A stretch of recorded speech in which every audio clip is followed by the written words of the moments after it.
குரு சுக்கிரன் சேர்ந்திருந்தால் எந்த சூழலில் இருந்தாலும் அவன் எப்படி மேல் ஆரோஸ்கோப்பில் மட்டும்தானா ஃபீமேலுக்கு பெனிஃபிட். இந்த பொம்பளை கட்டிக்கிட்டு நான் படுற பாடு, கை உடைஞ்சது கால் உடைஞ்சது அப்படி தான் ஆக்சிடென்ட் ஆகுமே தவிர 50 கோடி பணம் இருக்குது, 31 வயசு இல்லை, குரு சுக்கிரன் சேர்க்கை இல்லை, பரிவர்த்தனை இல்லை, அது இல்லை. சும்மா அவனுக்கு இவன் பகை இவனுக்கு அவன் பகைன்னு சொல்லியிருப்போம். இவங்க 3 பேரும் காசு மட்டும் ஒரு நலம் அல்ல. காசு பணத்தை கிடைக்கிற வாய்ப்பை டக்குன்னு பிடிச்சிக்கணும், யூஸ் பண்ணிக்கணும், பயன்படுத்திக்கணும், பார்த்துக்கலாம், வச்சுக்கலாம், செஞ்சுக்கலாம். இது எனக்கு தேவையில்லைன்னு நினைக்கிறேன் அப்படி இப்படின்னு உதறி தள்ளிட்டு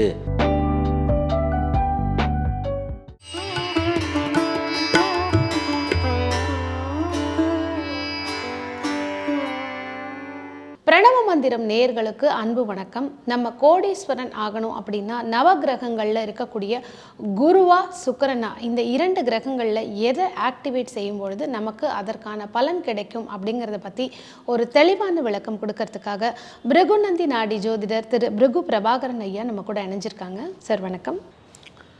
பிரணவ மந்திரம் சேனல் நேயர்கள் அனைவருக்கும் என்னுடைய சிறந்தாழ்ந்த நமஸ்காரங்களை தெரிவித்துக் கொள்கிறேன். இந்த ஒரு நல்ல நேரத்தில் உங்களை எல்லாம் சந்திப்பதில் எனக்கு மிக்க மகிழ்ச்சி. அருமை சகோதரி திருமதி லதா அவர்களுக்கும் என்னுடைய நமஸ்காரங்கள் உண்டு. குருங்கிறவர் கோடீஸ்வர கிரகம், கோடிகளுக்கு அதிபதி. சுக்கிரன் அப்படிங்கிறவர் லட்சத்திற்கு அதிபதி. இருந்தாலும் குரு சுக்கிரன் இவங்க 2 பேருடைய குணாதிசயம் அப்படிங்கிறது வேற. இதில் எந்த கிரகத்தை நம்ம ஆக்டிவேட் பண்ணும்போது ஒருவர் கோடீஸ்வரன் ஆகலாம்? குரு கோடிகளுக்கு அதிபதி, பெரும் நிதிக்கு இறைவன். சரிங்களா? கோடியாக பணம் புரள்ற இடம் குருவுடைய கடாட்சம் இருக்குது அப்படின்னு சொல்லுவோம். லட்சங்களுக்கு அதிபதி சுக்கிர பகவான் சொல்லுவோம். முதல்ல ஒரு தத்துவத்தை சொல்லிடுறேன். இருவருமே பிரம்மத்தை உணர்ந்த ஞானிகள், மரணத்தை வென்றவர்கள். ஏதோ ஒரு கணக்கில் இந்த பிரகஸ்பதி என்ற இந்த குரு பகவான் தேவர்களுக்கு தலைமை பொறுப்பு ஏற்கும்படியான ஒரு அமைப்பும் சுக்கராச்சாரியாரை பிருகுன்னு சொல்லுவோம். அந்த சுக்கராச்சாரியார் என்ன பண்ணிட்டாரு, அசுரர்களுக்கு தலைமை பொறுப்பு ஏற்கக்கூடியதான ஒரு தன்மை ஏற்பட்டு விட்டதே தவிர இருவரும் பிரம்மத்தை முற்றிலும் உணர்ந்த ஞானிகள்.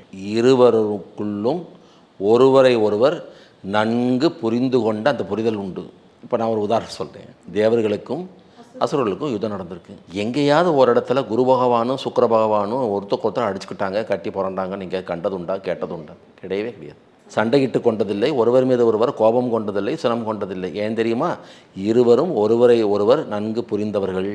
அப்போது சுக்கராச்சாரியாருடைய பவர் என்னங்கிறது குருவுக்கு தெரியும்.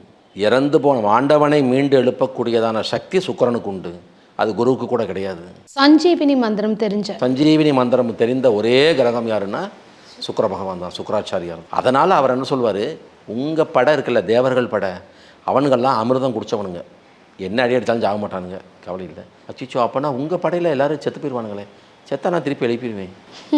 பாருங்கள், அவங்களுக்குள்ள வித்தியாசமான ஒரு தன்மை. குரு பகவான் எதுவுமே செய்ய வேணாம். அமரர்கள் தேவர்களுக்கு மரணமே கிடையாது. ஆமாம். அசுரர்கள் தேவர்களை எத்தனை வதைத்தாலும் உயிர் போகாது. அதில் பிரகஸ்பதிக்கு ஒரு திருப்தி.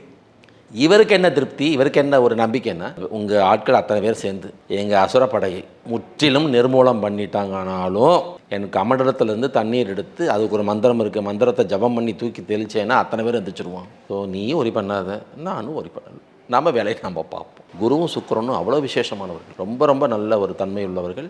ஒரு ஜாதகத்தில் குரு சுக்கிரன் சேர்ந்துருக்கிறது நான் ரொம்ப விரும்புவேன். குரு சுக்கிரன் சேர்ந்துருந்தால் எந்த சூழலில் இருந்தாலும் அவன் எப்படி இருந்தாலும் மேலே வந்துடுவான். இது எப்போவுமே நல்லா புரிஞ்சுக்கோங்க. குரு இல்லாமல் சுக்கிரன் தனித்து இயங்கும், சுக்கிரன் துணையின்றி குரு தனித்து இயங்க முடியாது. அந்த உண்மை உணர்ந்து தான் குரு பகவான் தன் சொந்த வீடான தனுசுவிலே சுக்கிர பகவானுடைய முழு நட்சத்திரமான போராடத்தை தந்திருக்காரு. இன்னொரு வீடான மீனத்திலே சுக்கிர பகவானுக்கு உச்சத்தை தந்து உட்கார வச்சிருக்காரு, கணம் தந்து அழகு பார்த்துருக்காரு. ஆமாம். சுக்கிரனுடைய 2 வீடுகள் பார்ப்போமா? சுக்கிரனுக்கு 2 வீடு. என்ன வீடு? ரிஷபம், துலாம். ரிஷபத்தில் குருவுக்கு நட்சத்திரமே கிடையாது. துலாத்தில் போனால் போகுதுன்னு அவர் நட்சத்திரத்தில் ஒரு 3/4 பங்கு எடுத்து போட்டுக்கிட்டாரு. விசாகம் 1, விசாகம் 2, விசாகம் 3, ஒரு 3/4 பங்கு நட்சத்திரம் கொடுத்து ஒரு மரியாதை கொடுத்துருக்காரு சுக்கிரன். யாருக்கு? குருவிற்கு. சுக்கிரனுடைய முழுமையான ஒரு ஆற்றல் என்ன, அவருடைய தன்மை என்ன என்பதை உணர்ந்த குரு பகவான் தன் 2 வீடுகளிலே ஒரு வீட்டிலே அவருடைய முழு நட்சத்திரமான போராடத்தை தந்ததோடு இல்லாமல் மீனத்தில் ரேவதி இல்லை, உச்சமாக்கி உட்கார வச்சு அழகு பார்க்குறாரு. அது மீனத்தில் அவர் வீடு குரு வீடு, சுக்கிரன் உச்சம். குருவோடு சுக்கிரன் இருக்கணும். அந்த ஜீவனை அந்த சுக்கிரன் காப்பாற்றிக்கிட்டே வரும். லாங்கிட்டிவிட்டி அதிகமாகும், அவன் ஆயுள் தீர்க்கம்.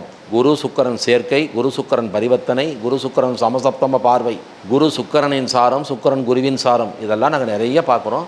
லாங்கிட்டிவிட்டி உண்டு, ஆயுள் நல்லா இருக்கும் அப்படின்னு. ஆயுள். குரு ஜீவன் இல்லையா, ஆமாம். அந்த ஜீவனை காப்பாற்றக்கூடியவன் சஞ்சீவனி தெரிஞ்ச சுக்கிரன்.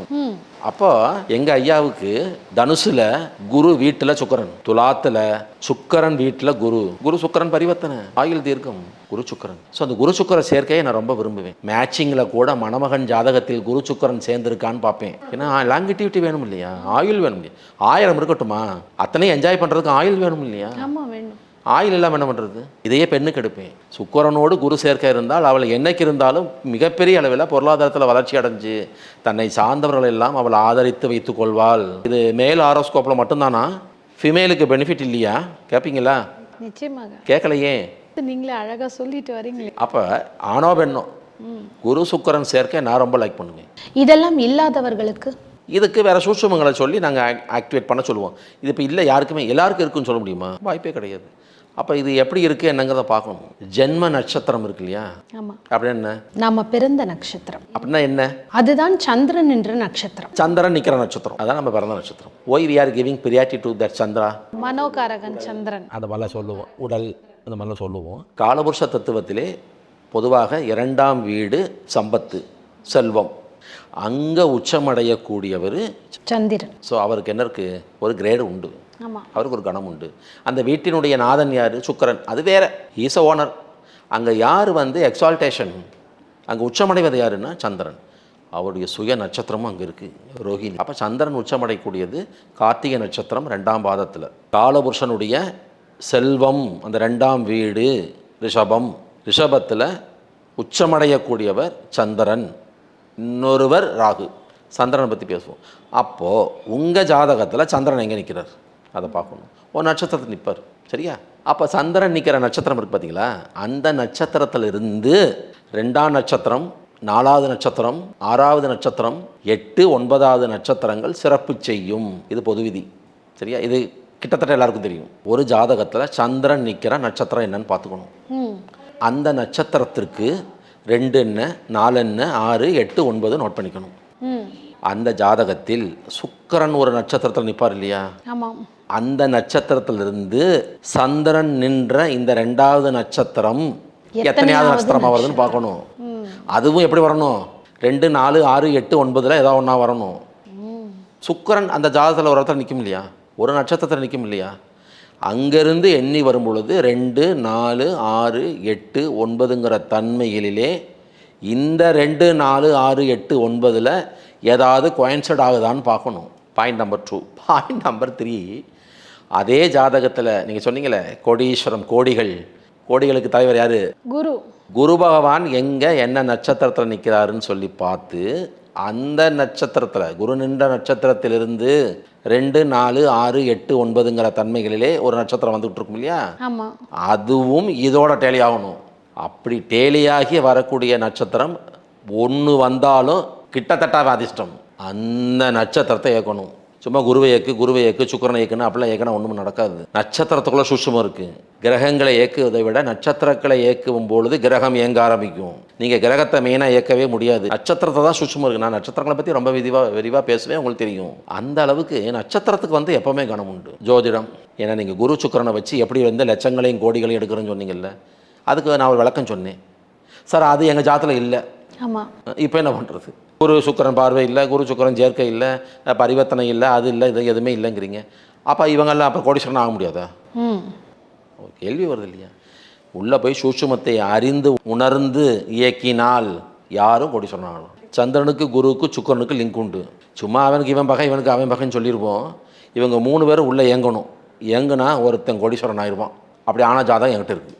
அந்த சூட்சுமத்தில் முதல்ல சந்திரனுடையது 2, 4, 6, 8, 9, சுக்கிரனுடைய 2, 4, 6, 8, 9, குரு பகவானுடைய 2, 4, 6, 8, 9. இந்த சீரியலில் ஒரு நட்சத்திரமோ 2 நட்சத்திரமோ கூட டேலியாகி வரும். ஆமாம். அந்த நட்சத்திரத்தை அவங்க இயக்கணும். அது அந்த நட்சத்திரங்களில் ஏதாவது கிரகம் இருக்கணுமா? வேண்டாம். அதை இயக்க ஏதாவது ஒரு உதாரணம், அதை இயக்கணும்னா என்ன பண்ணணும்? உதாரணத்துக்கு 2வது நட்சத்திரத்தை எப்படி இயக்கலாம்? ஒரு நட்சத்திரம் சுட்டும் இடம் நாம் தொடர்பாய்க்கணும். ஒரு நட்சத்திரம் சுட்டும் பொருள், அதாவது உணவு நிறைய எடுத்துக்கணும். ஒரு நட்சத்திரம் சுட்டும் பொருள் நம்ம வீட்டில் நிறைய இருக்கணும்.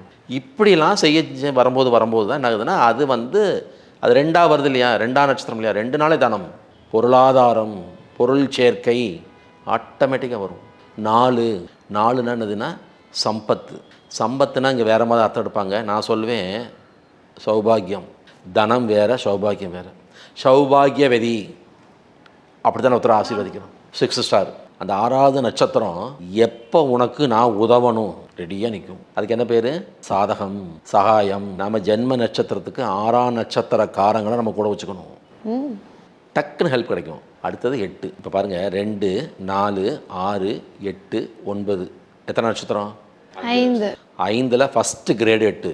இப்போ சொன்ன 2, 4, 6, 9 பூரா தட்டி விட்டுரும். 8 ஜென்மாந்திர தொடர்பு. ஒரு பெண்ணுடைய ஜென்ம நட்சத்திரத்துக்கு 8ஆம் நட்சத்திரத்தில் கணவன் வர்றாருன்னா ஜென்மாந்திர தொடர்பு.